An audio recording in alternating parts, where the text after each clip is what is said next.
Welcome back to the channel, ladies and gentlemen. Today we're going to be covering what would happen if Naruto was in wrong series. What's good, ladies and gentlemen? Today we're going to be covering what would happen if Deku was the reincarnation of Kakashi from the Naruto universe. Now this video is going to be a little bit different than the ones you guys are accustomed to, so definitely make sure you take that into prevalence. Also, keep in mind, if you guys are going to be wanting a part 2 to this series, I am going to be needing this video to get a grand total of 600 likes. Once you guys hit that, I'll definitely be sure to drop part 2. That said, enjoy. Hey Ross, sauce it up.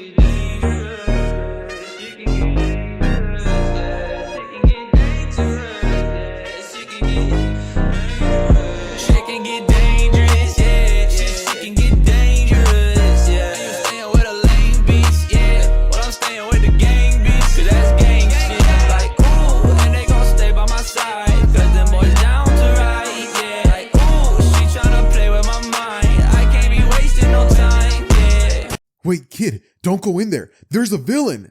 Deku would turn back and say, I know.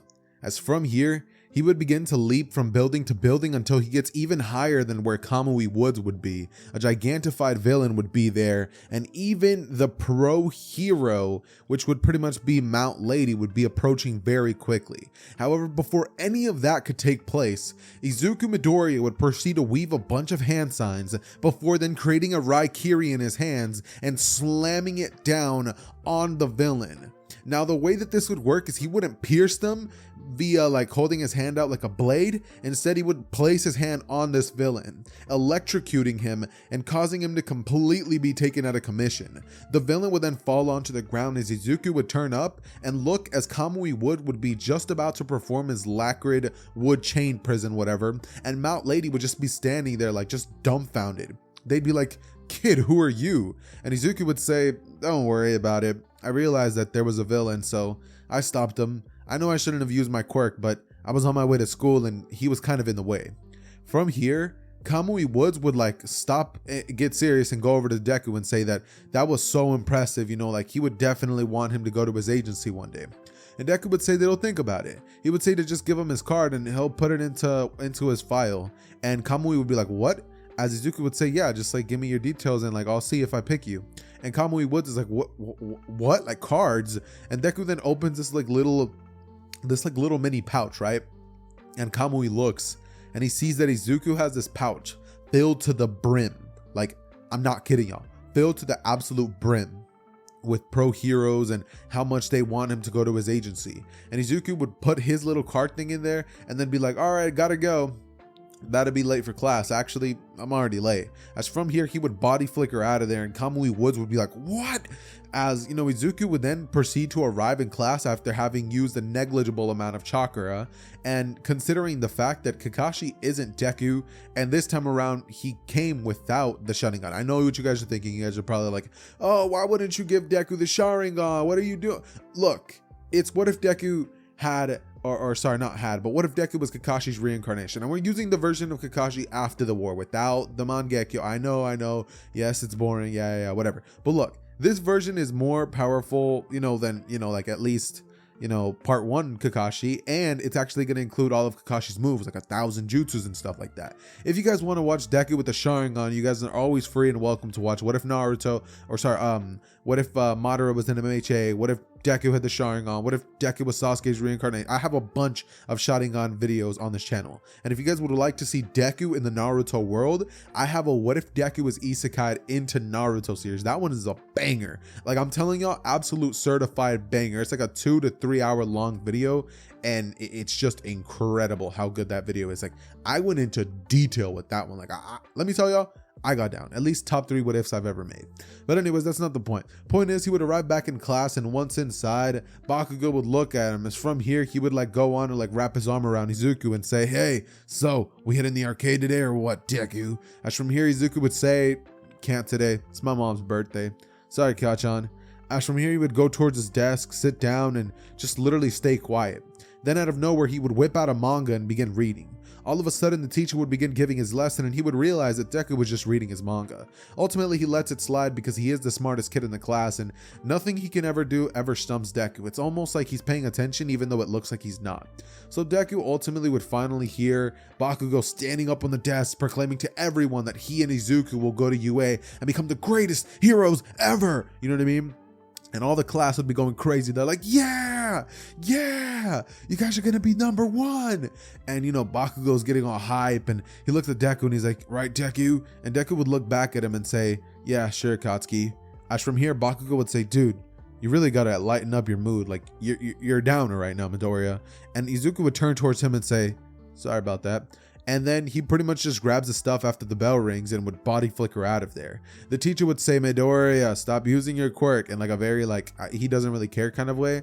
And ultimately, Deku would find himself outside and look at the time being like, I have about 10 minutes to get there. I could body flicker, but I don't feel like using my chakra. I'll just take the shortcut. As from here, he takes this shortcut that he takes every now and then whenever he feels lazy, right? And he's on his way, you know, he's walking, he's doing his thing, he's chilling. When ultimately, he senses something, danger.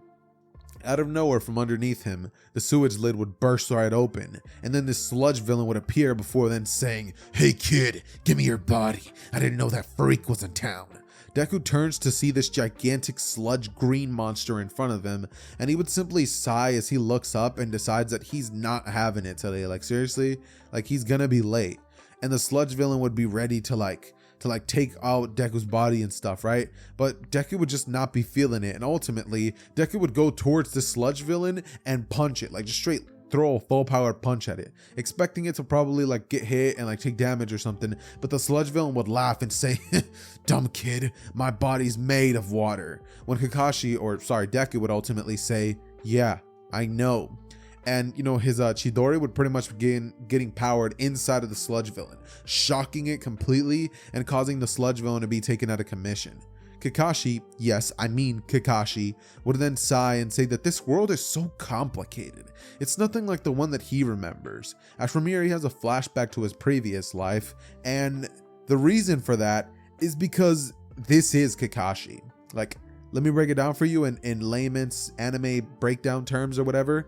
This isn't exactly Deku. Kakashi dies, his soul gets reincarnated into Deku, and he comes back with all his memories and all his abilities that he had before he died, meaning no Sharingan, right? But Kakashi got a second chance at life, and when he was growing up, his childhood was very, very, very interesting, mind you, because this version of Kakashi didn't particularly enjoy being a baby and not being able to speak. He had sentience and all that stuff. So this whole time that Inko was like breastfeeding him and he was being fed baby food, he didn't particularly enjoy it. Being a kid and having to redo kindergarten in a different way than it was in the Ninja Academy was a very huge bore. And being told that he wasn't allowed to use his abilities or even train with them was super annoying. So he had to go train in some secret warehouse where nobody was able to see him. And that's the only way he was capable of achieving all these powers. Bakugou gradually ended up leaning toward Izuku because of the fact that Izuku, he saw him as a stronger figure. Deku has never showed Bakugou that he's stronger than him, but Bakugou has tried to challenge Izuku a couple times, and Izuku, generally speaking, always lets Bakugou stalemate him. And, you know, he doesn't want to crush his confidence or anything, so Bakugou thinks that they're at an equal level, but no. And everybody thinks that Kakashi, or Deku, has some sort of lightning quirk, but that's not it exactly. See, he doesn't have a lightning quirk, he simply has chakra. That's it. He has no quirk. He is in fact quirkless. So let's say Aizawa tried to use his quirk erasure ability, it would absolutely not work. Deku is just not bound by the rules of this world. And growing up and having this much of a different childhood where Izuku got to have a loving mother, see, Kakashi was liking that. Like, he got to literally relive his life. Like, having this compared to the life that he got in the ninja world was just a huge glow up. So as much as he didn't enjoy being a kid and being told he couldn't do this or that or this or that, it was pretty nice. And Izuku grew up being pretty much a genius among all the kids when it come to everything that everybody naturally ended up learning. Izuku didn't hang out with most of the other kids because they were all annoying and they were all way too childish, you know. It's like he doesn't want to hang out around a bunch of kids, and all the time you would see Izuku hanging out with like his older cousins and stuff and having like genuine intellectual conversations since he was like 6. And you know, Deku was just that guy, bro. Like, I can't even explain it to y'all. Kakashi is that guy. Just imagine how trippy it would be. Like, that time I got reincarnated into the, like, this anime would be called That Time That I, as Kakashi Hatake from the Naruto universe, got reincarnated into the My Hero Academia universe and restarted my life. Like, think about how weird and trippy that would be, you know?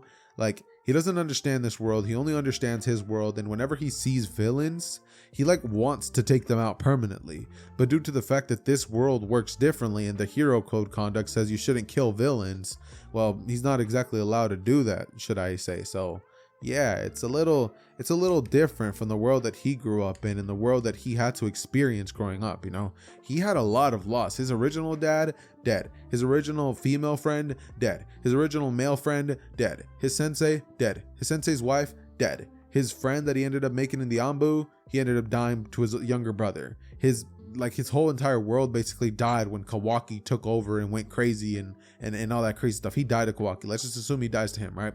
So he came from a not very nice world, might I add, and he had to live through a bunch of wars. So let's just say that living in this world was a nice change of pace, you know? And I know a lot of you guys are like, dude, did you seriously just explain that to us? Like, you think we don't know who Kakashi is? I know, my bad. I just like talking and rambling. So yeah, my bad.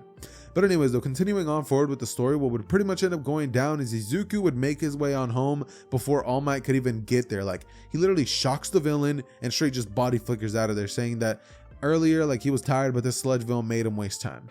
He would appear almost by his house, and then he would just run over there, you know, doing the casual Naruto run, as All Might would arrive and see the sludge villain passed out. Bottling him up, he would take him to the police station, and without Deku jumping on his leg, he would never have the need to drop it, meaning that All Might would still end up giving the quirk of One For All to Mirio Togata. So yeah, Mirio still gets One For All, and or not still, but Mirio gets One For All just as he should have in the original story of My Hero, right? And Izuku's just that guy. The following 10 months of training shouldn't really be taken too much into notice, as for the following 10 months he would pretty much just work on his physical body. Considering that he is only 14 years old, he doesn't have the capabilities that his adult body had, so he's training himself up to become as physically adept as his older self was, having that grown man strength that he's accustomed to, and also training on, you know, channeling his chakra through his fists and training on taijutsu skills and stuff like that, and working on different amounts of jutsus and stuff. And you know, he just feels great, dude. Like, he goes by these 10 months, he trains with Bakugou every now and then, he teaches Bakugou taijutsu, making Bakugou more OP, and even comes up with tactics and ideas that Bakugou can implement with his quirk, making him stronger, having his quirk evolve and have his quirk evolution way earlier than in canon. We're talking Bakugou is basically manga level before he dies, obviously. Sorry for the spoiler for those of you that had no idea that Bakugou dies, but yeah, he ends up being as strong as Bakugou was pre-death. And you know, that's pretty strong for somebody that's barely getting into UA, you know what I mean? So yeah, he's definitely up there in terms of like physical strength and all that stuff. But ultimately, Izuku and Bakugou would both be very much so ready for the UA entrance exam, and it's only like days away. Izuku at this point would be thinking to himself that there's really nothing else he can do at this point, until ultimately he would make his way towards this random coffee shop. It would be there that Izuku would bump into some kid with blonde hair and these weird like looking eyes. Like, he has these eyes that he's never seen before. Izuku turns towards him and would be like, sorry about that. And then Mirio would say, no, my bad, I could have just phased through you, sorry about that. And then Izuku's like, what are you talking about? And then Mirio, using his phase ability with normal clothes, might I add, would phase right through Deku, his clothes would fall off, and then he would say, see, I could have done that. And Izuku looks at him and he thinks back to Obito. He has like a flashback to Obito and all the stuff that they went through. And he would just like stop and look at Mirio and think about how this kid low-key reminds him of him, right? So ultimately, Izuku would then turn towards his right and left side and see that there would be two other people with Mirio. And they would be Nejire Hado and Tamaki, or, you know, Sun Eater, sorry. who are both there with Mirio going to this weird coffee shop, and Izuku would just be chilling there. You know, he was just trying to go get a coffee, right? But now he ended up being dragged along by Mirio. Now, the only reason that he let himself get dragged along was because he was kind of intrigued by this kid. See, he reminds him a lot of Obito, and he kind of misses those days. So he goes along and he ends up forming some sort of friendship with Mirio and the two other. He ends up asking them, you know, what they do, you know, like if they're hero students. And Mirio says, of course they are. They're going to be third years this next year at UA High. And Izuku would say that he's actually going to be applying there this year, saying that it should be a piece of cake. Mirio would say, of course it will be. What's your quirk? And Izuku then says, oh, I'm quirkless. As Mirio looks at him and he's like, no, seriously, what's your quirk? And Izuku was like, I'm dead serious. Like, I am quirkless. However, I do have other abilities that I can use to get into UA. And Mirio's like, oh, that's great. You should show me sometime. You know, maybe we could fight or something. And Kakashi would like lift an eyebrow before then saying, you don't want the smoke. And then Mirio would look at him and say, oh, I would love it. You know, I actually know a place we could fight. And then they end up literally going to some back alley where Mirio would say, see, nobody's around. And if you get hurt, and I promise to hold back a lot just for you. As from here, Izuku would smirk and say, sure thing, buddy. As from here, Mirio would begin getting ready to face off against Deku, right? And Deku would just be like, all right, whenever you're ready. He literally goes on to take out a manga. And Mirio looks at Izuku and he's like, are you kidding me right now? And Izuku's like, no, seriously, come at me whenever you want. And Mirio gets offended. You know, he warps through the ground and he pops back up. And Izuku's like, typical. As from here, he would like speed move at like his natural speed is at bare minimum light speed. So he would be able to easily dodge this. He was able to cut lightning bolt in half from the sky. So I definitely think that Deku could dodge Mirio and perceive his movements even without the shutting gun. So he would be able to dodge out of the way, and Mirio punches nothing. He then sways, moves, weaves, pops, and all of Mirio's hits wouldn't do anything. Eventually, he would try to do the closed eye technique, and Izuku would simply use the substitution jutsu to get out of the way, leading Mirio to punch a straight log. Mirio being completely shocked by this and saying, hey, I thought you said you didn't have a quirk. And Izuku would say that he doesn't. This isn't a quirk. This is called chakra. And from here, Mirio would be like, nah, like, what are you doing, bro? Like, this trippy, you know, you can't be doing all this stuff, right? And ultimately, Izuku from here would proceed to use this weird jutsu, right? Now, he knows that Mirio in and of itself, he's not fast enough for him to actually tag Izuku. However, Izuku can't tag Mirio because of his phasing abilities. He can just phase and Izuku can't punch him. So then Kakashi just starts creating a technique in which he is going to set off a trap with like bomb tags in the Naruto universe, and you know, he's gonna throw kunais at Mirio so he can phase, and then when he comes back in, like the tags are gonna blow up, or I don't know, just something's gonna happen, right? And ultimately what would pretty much end up happening is that Mirio would then get like an explosion go off, but Mirio would luckily be able to dodge it, and then Izuku, since he was dodging it, he couldn't see anything, because Mirio describes when he's dodging, when he like phases and permeates, as a constant feeling of falling and blindness and deafness. So he wasn't able to see anything, he wasn't able to hear anything. And in that time frame, Izuku created a water clone, or a water explosive clone, right? And essentially, as soon as Mirio would tag this clone of Izuku and he would think he won because he punched him in the stomach pretty hard, an explosion would go off and Mirio would then be sent flying to the wall, ultimately getting knocked down, as Izuku would say, that all you got? And Mirio would say, you kidding? I could go all day. From here, he would stand back up and use full cowling, 40%, as he would amp it up very, very high to his maximum level before then saying, this is getting interesting.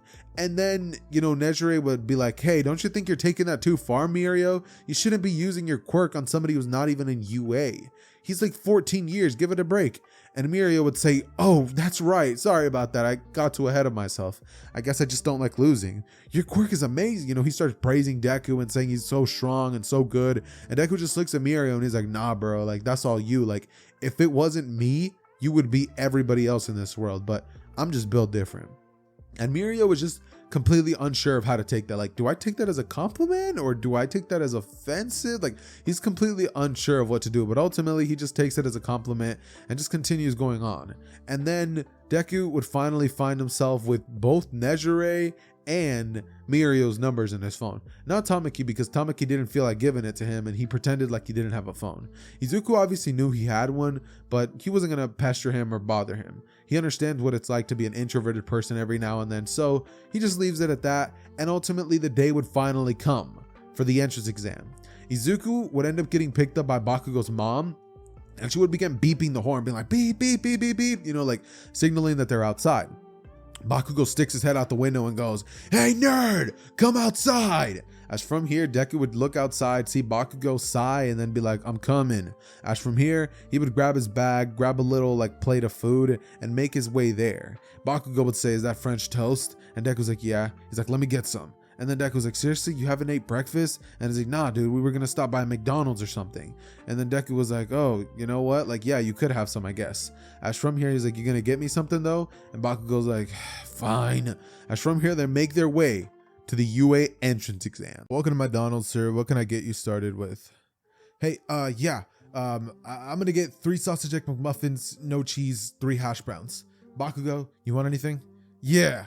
Let me get 2 sausage McMuffins with cheese, loser." "Why don't you get cheese, Deku?" I don't really like it." "Loser." Mom, you want anything?" "Nah, Katsuki, just don't worry about it." And they get their order. On their way to school, they end up eating their grub, and then once they get there, they both realize that their breath low-key stinks. It would be at this moment that Bakugou's mom would toss them both a whole pack of gum for each other, and then they would make their way towards UA for their entrance exam. Once they would make their way inside, they would pretty much end up sitting next to each other, taking the test, and then going outside being separated. Izuku would realize that this probably was mostly just due to the fact that they don't want each other working together, so he understood the reasoning for this. Izuku ultimately thought that this test was probably going to be very easy, and so he simply waited. Eventually, he made his way outside, and it was at this moment that he realized that nothing was happening. They were just literally standing there waiting for people. Izuku eventually got bored and thought to himself that he would just make his way towards the front of the pile, just so that once those gates do open, he can go ahead and make his way inside faster. So he begins walking closer. Suddenly, some boy with blue hair stops him and says, "Hey, what are you doing here? Stop going over there to that girl and bothering her." And Deku looks up and he's like, "Excuse me, what'd you say?" And Ida would say, "I know what you're trying to do. You're trying to distract that girl." And Izuku would be like, "Dude, I'm not doing anything. Can you mind your business?" And Ida would be like, "What? I would never. How dare you talk to a UA student like that?" And then Deku just like looks at him and just literally just ignores him. This is such a Kakashi thing to do. He straight just walks away. He body flickers away and goes straight to that girl just to spite Ida. Once he gets towards her, he says, "Hey." And then Araka, like, she jumps. And Izuku's like, "Hey, sorry about that. My bad. I didn't mean to make you scared. It's just, you know, you look a little nervous there." And Araka would say, "Yeah, I'm just a little nervous." And then Izuku straight grabs her by the hand and says, "Hey, let me do something for you." And she's like, "What?" Bro literally proceeds to use harassment, right? he pinches her arm. He like just pinches her. And she's like, "Ow, what'd you do that for?" And he's like, "Are you thinking about how nervous you are?" And she's like, "No, it hurts." And he's like, "Good, focus on that." And then she starts laughing. She's like, "Seriously? That's what you were doing? I thought you were going to give me some words of motivation or something." And Izuku just looks at her and says, "Well, we don't really know each other like that, but hey, maybe if I see you in class, maybe then I could give you some words of encouragement." From here, Izuku proceeds to walk up the wall and look over at all the robots, realizing that this is some sort of time test probably on who can defeat the most. So Kakashi decides to get a head start, thinking to himself that it might not be against the rules. So he pretty much just jumps the fence and people are like, "Hey, he's cheating." And then President Mike over the intercom says, "No, he's doing the right thing. Nobody said that there's no go in a battlefield. There's no what does President Mike say again? He says something along the lines of like, there's no start timer for the battlefield or something like, I don't know. But look, point being, there's no countdown on a real battle. Yeah, there's no countdown on a real battle. And then he finally opens the gate. At this point, Izuku would have already destroyed like 7 points worth of robots and would only continue doing so, getting more and more and more points as he goes on. Using nothing but lightning style jutsus, Izuku would be able to like completely destroy a bunch of robots. And it would be at this point that Izuku would end up racking up a grand total of 80 robot points. Izuku decides that this is a little too easy, and so he decides to just give himself a challenge. He has to destroy 200 robots or he's gay, is what he would think in his head. And then Izuku would proceed to turn on the lightning cloak. I know y'all have done that before. You're running down the street, you see some car and you're like, if I don't beat that car to the stoplight, then I'm sus. You know what I mean? Like, you just think that to yourself. And that's exactly what Izuku would do. He would proceed to turn on his lightning cloak. I know that Kakashi doesn't have this, but come on, bro. Like, he has to be able to do it. Like we've never seen him do it, but come on. Like, if the Raikage can do it, Kakashi can do it. Okay, that's my logic. He's a copycat ninja. Let's just say that Kakashi knew it or something like that, right? So he turns on the Thunder Cloak, and from here he proceeds to blitz a bunch of robots, realizing that the challenge that he set for himself was way too easy. He realizes that he already hit 200 and decides that he just needs to turn off the cloak when suddenly there would be a massive amount of rumbling. Izuku from here would turn towards his left, only to see a gigantic 0 point robot, thinking to himself that that thing is a little overkill, isn't it? He would then look towards that direction a little harder and realize that the girl that he met at the beginning was crushed under some rubble. Izuku just sighs as he blitzes over there, shattering the rubble as soon as he would throw it off of her Araka, grab her, and then run away from the 0 point robot, thinking to himself it's too much of a drag to destroy it. And so he just pretty much takes her towards the recovery girl, where Izuku would ask her if she's okay, and she'd be like, yeah, I'm fine.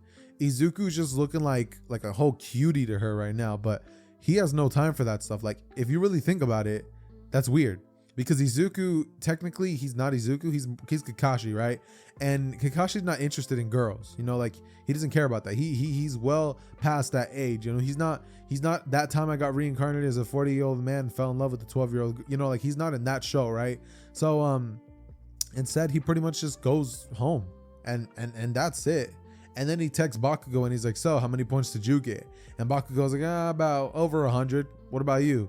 And Izuku's like, just like 200 something. Bakugou's like, I knew it. You used that Thunder Cloak, didn't you? And then Izuku would say, yeah, once I started using it, it became a little too easy. Guess I shouldn't have whipped it out. And Bakugou would say, nah, really? As from here, Izuku would then send the dead emoji, and then from here he would go to sleep. About 2 weeks would pass. No, not 2 weeks. I feel like that's too much. About 1 week would pass, and eventually Izuku would get his acceptance letter, realizing that he's now officially a member of UA High School. Once this would happen, he would end up making his way towards the class, and on his first day there, he would open the door only to see Katsuki arguing with that blue-haired boy that was very annoying. Izuku walks over towards him and begins to completely ignore Ida, talking to Bakugou, asking him, you know, what he thinks about blue-haired boy over here. And Bakugou would say that he's a stick in the mud, and Izuku would say, telling me. He would sit right next to Bakugou, and then Ida would start like shoving his hand in Deku's face, being like, "Hey, you can't be talking to your fellow students like that. Who do you think you are? What do you think you're doing? What do you think you're doing? You know?" And then Izuku would just turn towards Ida and say, "Dude, shut up." As from here, Uraraka walks in, and she's like, "Hey, it's that boy that saved me." And she walks over towards Izuku, only for Bakugou to nudge Deku and be like, I see what's going on here. And Deku would turn towards him and say, dude, we've been over this. I don't. And then Bakugou would be like, yeah, you don't like girls, you freaking weirdo. As Izuku would say, yeah, not the ones of my age, you freaking weird. You freaking clutch or something like that. Like, he would just use an insult, right? And then from here, Bakugou would like grit his teeth. And then like Aizawa would be like, hey, be quiet. As everybody in the room would like be shocked, be like, oh, who's that, you know? And then Aizawa would just go on and tell everybody to put these on, meet him outside. Quirk apprehension test. What happens during this? Deku passes it, and he does it with flying colors. Y'all remember the episode, or not the episode, but I'm pretty sure it's in the Itachi Hiden novels, right? The light one, where Itachi ends up doing like the first practical exam in the academy, and he like does it really fast, and he gets like a very good score, and then he thinks to himself, he's like, dang, I could have shaved off like an extra, 2 seconds, He's like, I suck. After the test would be done, Izuku just kind of thinks that to himself. He's like, dude, seriously, like that thing was so easy. I could have like done even better, you know? And he's thinking that in his head. And Aizawa was like, oh, like he hears him, right? Because eventually he says it out loud. And he's like, well, what more could you have done? And Izuku's like, honestly, I could have done a lot better in the ball throw. And Aizawa was like, show me. As from here, Izuku would channel even more chakra into his arm and throw the ball into Kingdom Come. Aizawa would be shocked, as that same face expression that he had when Izuku used one finger to shoot the ball into the stratosphere would be the same expression that Aizawa would have, as he would think this kid, he's talented, right? He's like, wow, like is it wrong that I'm attracted to him for that? Nah, bro, I'm playing. But what would pretty much end up happening in this part is that essentially after all this would be said and done, Deku would just kind of like sit there, you know? Everybody's like, oh, dude, that's so cool. And even Bakugou would be like, I hate how he's not even a show off. Like, he's so humble about it, you know?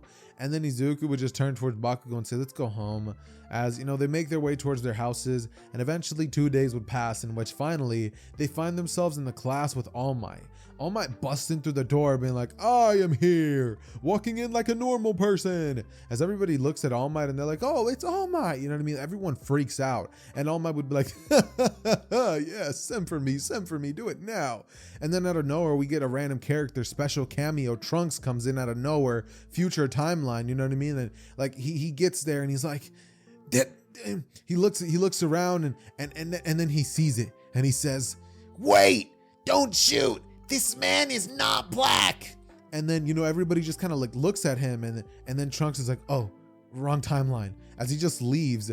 And then everybody is just like, okay. From here, everybody would end up putting their costumes on, meeting outside, using the raffle system that All Might created, and then ended up picking up their teams. Deku would end up being on the same team with Bakugou, and this time around he would be facing off against Momo, Yaoyorozu, and Mineta. And it'd be at this point that Izuku and Bakugou would be like, wait, Teach, seriously? Like, you expect us to fight against these two? Like the girl, okay, whatever, but come on, Mineta? He has to be the weakest one in the class. He got the worst score out of everybody. And All Might would be like, oh, well, you know, you're just going to have to show me how strong you are, you know? If you really think that you're, you know, so much higher above than them, then maybe you can fight somebody else. And then Bakugou would be like, yeah, how about we fight you if we win? And then All Might would laugh and say, well, that's a very good plan. Maybe someday, Katsuki. As from here, you know, Mizuki would say, what if we beat them in a certain amount of time? And All Might would say, if you defeat them in 2 minutes, then I will fight against both of you. It's a promise. And then Izuku and Bakugou turn towards each other with these like little stares, these little like evil grins. And then they turn towards Momo and Mineta, and Mineta gets scared and he hides behind Momo, and Momo's like a little scared as well. And Izuku just looks at her and he's like, she kind of looks like somebody, but I can't quite put my finger on it. As from here, Izuku just makes his way towards the direction of where the bomb room is, because he's part of the villains this time. And then he would look towards Bakugou and ask him what the plan is. Bakugou would say that he knows the plan. They're gonna go over there and murder them. And then Deku would say, honestly, bro, I like that plan. As from here, Izuku would turn towards Bakugou and say, so what technique should I use? And Bakugou's like, no, I'm finna take them out. Like, you sit back. I'll just blow them up or something. And Deku's like, fine by me. He literally sits down, closes his eyes, and takes like a little meditation kind of / nap thing, right? And All Might's like, are they kidding me? Like, this is how they plan to win? And Bakugou would simply just walk down the hallway. Like, he's not even rushing, bro. It would get to the point where it would be like 1 minute and 20 seconds would finally have passed, and Bakugou would finally hear them around the corner. Bakugou was not angry or anything. He just straight shoots one powerful explosion in the alley, in the hallway, and Momo and Mineta would be blown back, knocked out completely. Bakugou defeated them in a flash, and then he turned towards Bakugou. He looks at the camera and he says, get ready, All Might, because we're coming for you. And All Might would be like, okay, well, I guess I have to honor my promise. All the rest of the battles would happen, and eventually All Might would finally be out in the field with them, right? And, you know, he just turns towards the other students and he's like, oh, allow me to show you guys what happens when you're a little too cocky in the pro hero world. You will get humbled. As from here, he turns towards the direction of Izuku and Bakugou. Izuku was just straight sitting there like reading a manga. And then he's like, Izuku Midoriya, are you ready? And Izuku's like, yeah, go ahead and start. From here, All Might would blitz at Bakugou and throw a punch at him. Bakugou would barely be able to dodge out of the way, shooting a full power explosion in All Might's face, shocking him. But ultimately, he grabs Bakugou by the face and slams him onto the ground. Bakugou would cough out some spit after that, and then All Might would toss him aside, rushing in at Izuku. Izuku, however, would dodge All Might without even react, like with All Might being shocked, like he's still looking at the book. Eventually, All Might would throw a very powerful All Might like smash gust of wind thingy that would send the manga flying out of Izuku's hand. And when it would hit the ground, it would be like Izuku's life would have like just like flashed in front of him, right? Rage would overcome Izuku, and he would turn towards All Might and say, "That's the last time you're disrespecting me." He would aim his hand up in the air, and he would then say, "Kirin." As from here, a gigantic lightning dragon would form in the sky, and All Might would be shocked. It'd be at this moment that Izuku would realize that he probably shouldn't have taken it that far, and using his other chakra nature, Earth style, would form a gigantic barrier around All Might right before the thunder would land, and All Might would be covered by it and would still take heavy damage.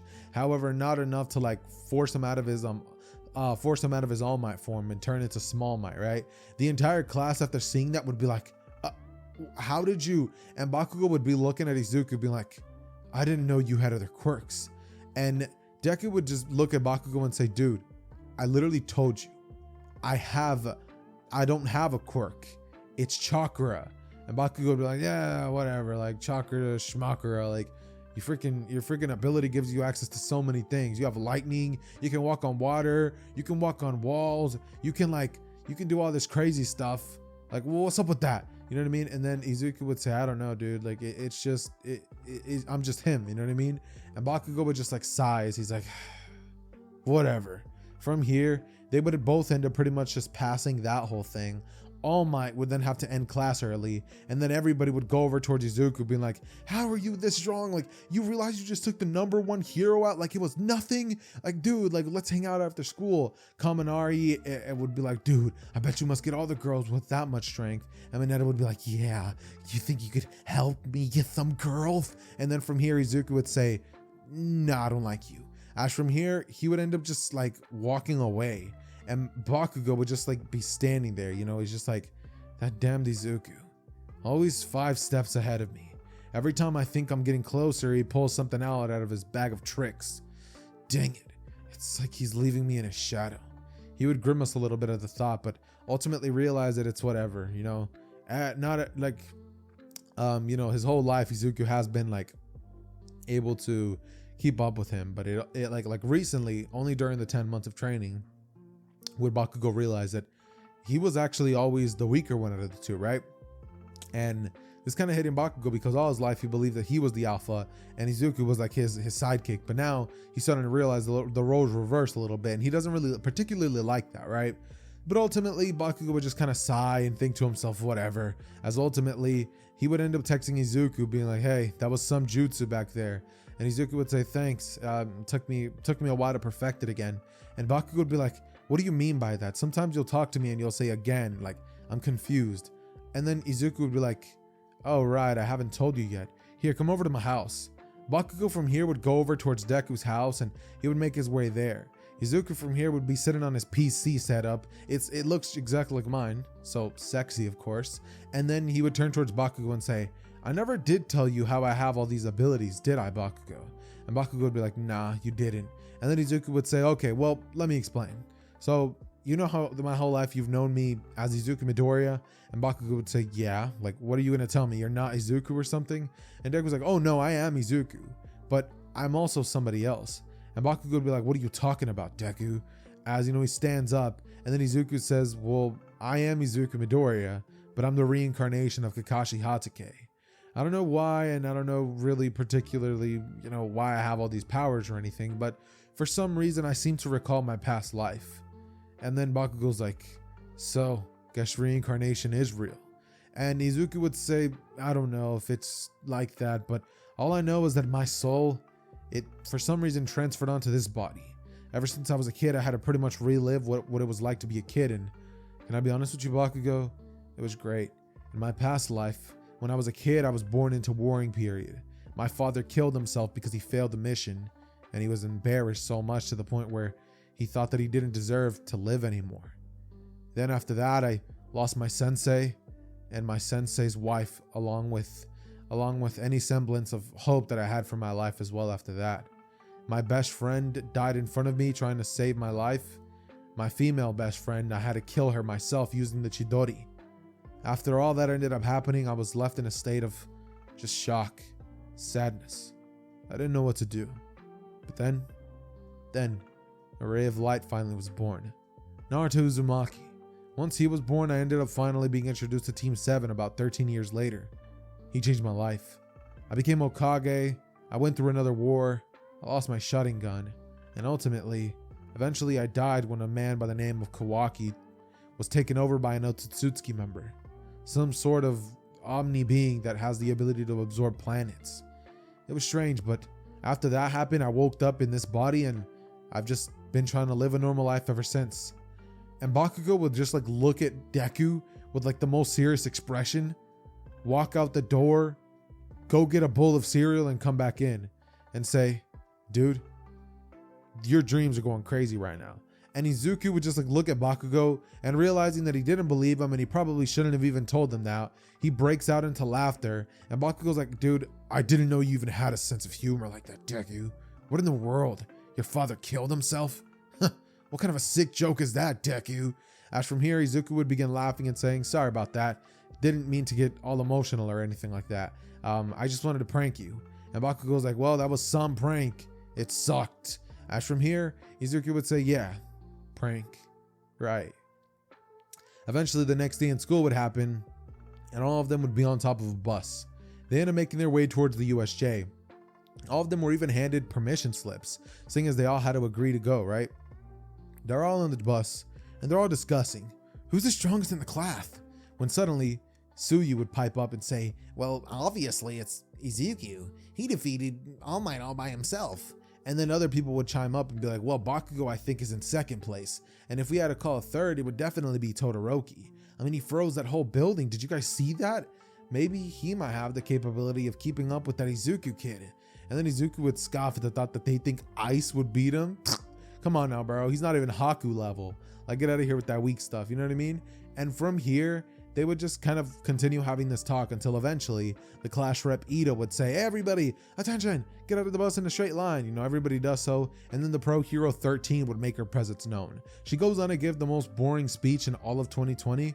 And then eventually what would end up going down is that, eventually a purple mist would appear in the center of the USJ. And it would say, my apologies, heroes, for inviting ourselves, but the League of Villains is here to kill All Might. Immediately after the villains make their presence known, Izuku would then be teleported straight onto a boat. Tsuyu, Mineta, and himself would be there. Izuku, as soon as he realizes the situation he's in, using his lightning release, he would proceed to shoot some into the water, causing all of the villains to be taken out swiftly. Then, they would drive the ship all the way back towards land, where ultimately Izuku would see that Aizawa was about to be overrun by villains. Izuku decides to even out the playing field by creating about 20 shadow clones, which would each, using their own individual jutsus, would all be able to take out all of these villains using taijutsu and a combination of random jutsus as well. Shuriken and kunai would also be thrown, and explosive tags would also be put into the mix. It'd be at this moment that Shigaraki would begin to scratch at his neck and say, he's cheating! Karigiri, the Nomu! A gigantic bird-like creature would appear with its brain on its head, and Izuku would stare right at it before deciding that that thing is clearly a threat. Shigaraki would then say, Nomu, kill the brat. And immediately, the Nomu would blitz over towards the direction of one of his shadow clones and destroy it in just one punch. Izuku would be shocked at the fact that his shadow clones were able to be taken out that fast, and so would deduce that would probably be in his best interest to probably call back all the shadow clones so that they're not taking up a small percentage of his own chakra. And so Izuku would disperse all the shadow clones by forming the symbol for that, and then he would immediately go on to blitz over towards the Nomu, powering a Chidori in his hand before then piercing it right at the chest of the Nomu. The Nomu from here would then let out a screech before then yelling again, and it would then begin regenning in with Izuku's arm literally through. It would begin regenning, causing Izuku's arm to get stuck there. Izuku would get completely shocked, wide-eyed completely at the fact that this Nomu was able to tank that and not die, and it'd be at this point that Shigaraki would begin monologuing, talking about how OP it is, right? Izuku, once upon realizing this, would then watch as the Nomu would reel back its fist and throw a punch full powered at his face. However, Izuku would barely be able to dodge with his other arm that was loose, using his forearm to tank the blow and then sending him flying with his body just simply ragdolling in the air. From here, he would land back on the ground and would simply think to himself that he wasn't trying to use this jutsu, but it seems that they left him no choice. And so Izuku from here went on to form a bunch of symbols, or not symbols, but a bunch of hand signs, and then say water style, water lightning jutsu, seeing as the water was already conducting electricity, so it not only had water in it, but it also had lightning. And this lightning dragon would blitz over towards Shigaraki, Kurogiri, and even the Nomu, and would proceed to completely engulf it. Before then Izuku would lift his hand up, and right as All Might was arriving to the scene, Izuku would say, Kirin, as the lightning dragon would go down on top of the Nomu, Shigaraki, and Kurogiri, and it would completely obliterate all three of them, leaving no trace behind of what was once there. All Might, being the only person who actually saw this happen, would be stunned. Aizawa would have just been waking up, or not waking up, but Aizawa would have just also been watching, actually, considering that he was fighting and this time he didn't get injured by the Nomu, but Izuku was the one who got injured, so yeah, he was watching. But All Might, upon seeing this, would be stunned at the fact that Izuku was capable of just destroying them, and he would reprimand Izuku, telling him that they need to have a talk after this, right? And Izuku would say that some villains need to be taken care of permanently. Those were just one of those examples. And from here, All Might would say that heroes don't kill. Izuku would say, yeah, you're right, they don't when it's not necessary, but now they attacked us in our own school, and they created a being that was supposedly powerful enough to defeat you. And you know what, All Might? I think that it just might have been.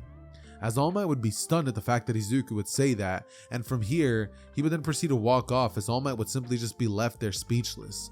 Immediately 2 weeks would go by, and eventually they would find themselves back in class. Everybody would be extremely hyped at the fact that the UA Sports Festival was right around the corner, and Izuku would simply be sending a text towards Mirio saying, yo, what's the deal with the sports festival? Mirio would go on to explain it to him, send him a couple of videos on the previous couple of years, and even his own performance on last year. And he would go on to tell Izuku that it's actually pretty important, but for somebody like him, it doesn't really matter. If anything, he could probably just put in a good word for Sir Night-Eye. And Izuku would say that he doesn't want handouts, that he wants to earn it. And so, the UA Sports Festival would commence, and the first event would be the race. Izuku, using his lightning cloak, would easily be able to blitz by everybody and win first place, Bakugou coming in second, Todoroki third, and ultimately the cavalry battle would commence. Izuku would actually this time around end up recruiting Bakugou, saying that it's better for them to work together now than for them to let out all their energy before the 1v1 battles begin. And so, Izuku and Bakugou ended up working together on the same team this time around. Izuku, Bakugou, Mei Hatsume, and even Uraraka would be on the team. Now this team would work phenomenally, considering that their abilities would all mesh together. Uraraka would make them weightless, making everything just very easy. Mei would just kind of sit there, and she would want to show off her invention, but she's more just a part of the team just to try to pass on to the next round. Bakugou knows that Izuku's probably going to pull some half-ass tricks so that they can't get attacked, and that is exactly what Izuku would do. He would create an earth dome around them so that any attempt at trying to harm them would pretty much fail. Now this earth dome would be reinforced with half of his chakra, because Izuku was not playing. He was not trying to sit here and play this cat and mouse game with Todoroki this whole time. So he decided to just, cut the bud out where it is, you know what I mean? And so what would pretty much end up going down is that they would just move on to the next round, eventually leading to Izuku having his 1v1 battle against Shinso. Now, this battle would start and Shinso would immediately begin smack-talking Izuku, going on to use his mind control ability.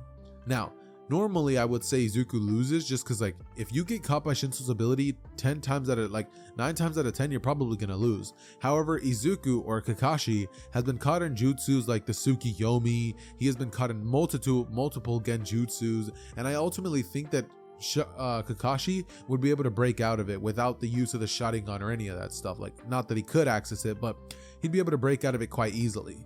This means that he'd be able to just blitz Shinso, beat him up, and then move on to the next round, which would be him versus Todoroki. Now, in the original, Todoroki goes up to Deku and says that, oh, he must be All Might's secret love child, saying that he can relate to him. You know, he's a son of the number 2, but he's going to ultimately beat him with nothing but his half side. You know, that doesn't happen this time. Instead, Izuku just kind of looks at Todoroki. Todoroki just looks at him with this blank expression, and Izuku goes on to tell Todoroki to do his best. Todoroki from here would shoot ice at Izuku, and Izuku would not care whatsoever. Izuku would form a gigantic fire style jutsu, which he would shoot right at Todoroki, melting the ice, and the ice would just be melting, causing a bunch of steam to rise up into the air, and everybody in the stands would be watching in shock, like, what? Like, this kid can't be serious. How in the world is he doing that, right? And Izuku would just kind of be like shooting this jutsu out as Todoroki is like using his max output of ice. The frostbite would begin taking over, and simultaneously as this is happening, flashbacks would be playing in Todoroki's head. He's remembering his childhood, how his father has a flame quirk, and how he really doesn't like people with flame quirks in and of itself, right? And so he's just getting angrier and angrier by the second, and the frostbite is taking over. Eventually, Todoroki, realizing that his ice is taking over, would begin to get weakened, and Izuku's firepower would begin overpowering him until Todoroki would use his own flames and shoot right back at the direction of Izuku. However, Izuku would decide to stop playing games, and so using the substitution jutsu with a piece of ice that broke off of Todoroki's attack, he would teleport behind, or not teleport, but he would substitute behind Todoroki, smack him on the back of the neck with his palm, and then proceed to catch Todoroki before he fell, saying that that was a great battle, but the people in the surrounding area were going to get injured if they took it any further, and so he had to cut it short. It'd be at this moment that Izuku would like lift up Todoroki's hand and say, you know, like, he may have lost, but you know, that was a great battle. And then everybody would begin to be cheering, and they'd be all cheerful. And then it's at this moment that something crazy would happen. This black mist like portal would appear in the middle of everything, and Izuku would watch as a man in a mask would step out, and a bunch of Nomus would just come flying out of a bunch of portals. Low-end Nomus, high-end Nomus, and even more of the Nomus that ended up attacking All Might when he ended up fighting it in the USJ, you know what I mean? And what would pretty much end up going down here is that Izuku would watch as all of this is playing out, and all the heroes would rush in, and they would begin to like rush and try to get the civilians out of danger. The UA students would be extremely scared. Mirio would even jump into action, immediately activating his max output of One for All, which is 50%, and jumping in front of Izuku, only to look at All for One as he would say, "So, you're the famed All for One All Might's been telling me about. Well, let's see how good you fare in comparison to the legend." And he would blitz at him, and he would begin to throw a punch at the direction of All for One.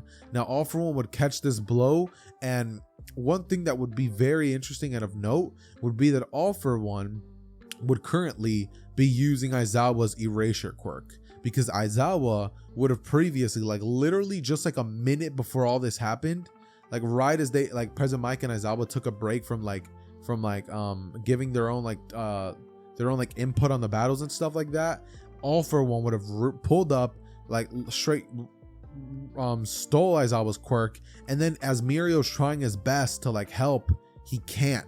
One for All literally isn't powering through him. As much as Mirio would try to phase, it just wouldn't work, and ultimately he would have to sit there powerless, trying his best to defeat All for One with hand-to-hand combat, but it's just not working.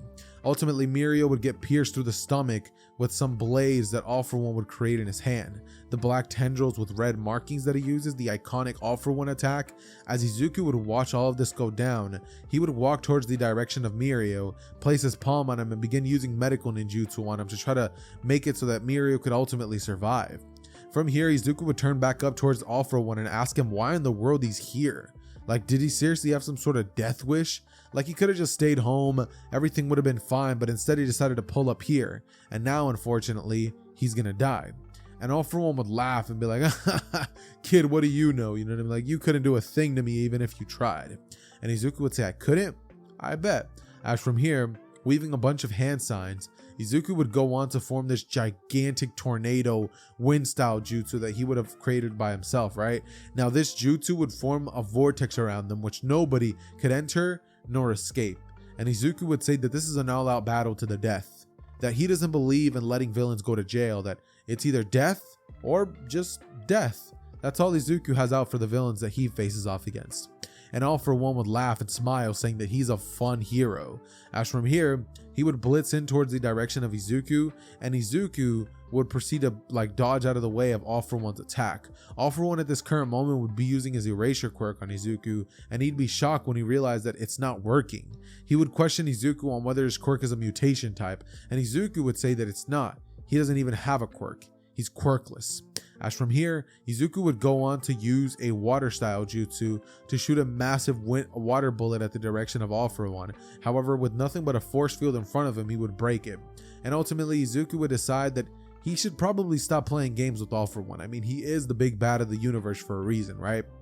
So Izuku would go on to pretty much just close his eyes, tap into the ability that I'm pretty sure a lot of you guys could probably agree with. Kakashi could probably make great use of, and that would be Sage Mode. However, what Sage Mode would Kakashi gain access to? Generally speaking, I think that Kakashi would work best with Slug Sage Mode, so that's the one I'm gonna give him.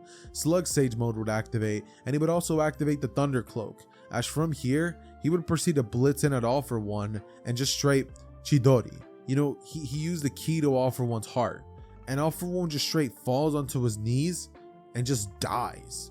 And then Izuku just kind of looks at All For One and would say that, you know, he literally could have just not done this and he would have lived. You know, he could have fulfilled the last couple years of his life and lived a normal life without bothering anybody. Instead, he decided to be a nuisance to the public, and now he's dead.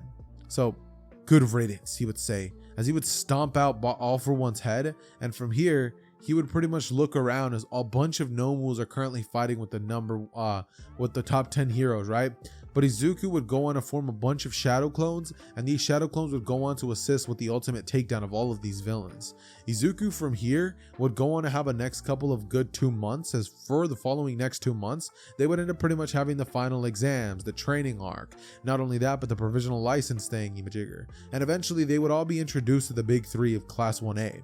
After all this would end up happening, Mirio would end up actually being one of the people who would be responsible for actually inviting Izuku Midoriya to actually work with Night Eye, right? Now, this isn't his first time in this rodeo, considering that Izuku would have definitely accepted his offer just off rip the first time in the sports festival. So yeah, he's already met him, and this time they would be patrolling the streets. Suddenly, a small girl would appear in front of Izuku, and she would look very, very damaged. Izuku, turning towards the direction of Overhaul inside of the alleyway, he would feel genuine anger seeing the fact that somebody was willing to do something like this to a kid, you know what I mean? And then he realizes that just because he left the ninja world, that doesn't mean that you know, some people, you know, in this world aren't going to be like the people in the ninja world, such as Orochimaru. And Izuku, once he thinks back on this, he would just get angry. He turns towards Overhaul, and with one fell swoop genjutsu, he would show Overhaul exactly what's going to happen if he doesn't leave right now and go straight to jail. He quite literally terrifies Overhaul into walking himself to jail. You guys know in the anime when Overhaul gets his quirk taken and he feels like a very, very, very, very big beta male where he doesn't have anything without his quirk. That's what Overhaul turns into after being placed in this ultimate genjutsu by Izuku without a Sharingan, mind you. And then Izuku would just go on to grab Eri, take her to class, and pretty much introduce her to everybody, leading everybody to love Eri, and Izuku ultimately to have a great couple years in UA without the problem of the League of Villains there early on, and him being able to take care of that ended up taking care of a lot of problems. And All For One decided to make his presence known, just pretty much took out the entire thread of the story. At first I was like, okay, I could probably make it cool 2 parts longer, but the more that I try to write it longer, the more boring it got and the more corners I ended up running into. So I decided that I would just keep it realistic and keep it a buck, because if Kakashi was in the MHA world, he would solo everybody. So even in Izuku, with just the memories and some of the abilities that Kakashi would be able to just blow through this verse, it's like taking candy from a baby. That said, ladies and gentlemen, that is the end of What If Deku was Kakashi's Reincarnation. If you enjoyed the video, go on and leave a like, comment, subscribe, all that good stuff. And with all that being said, God loves you. Peace.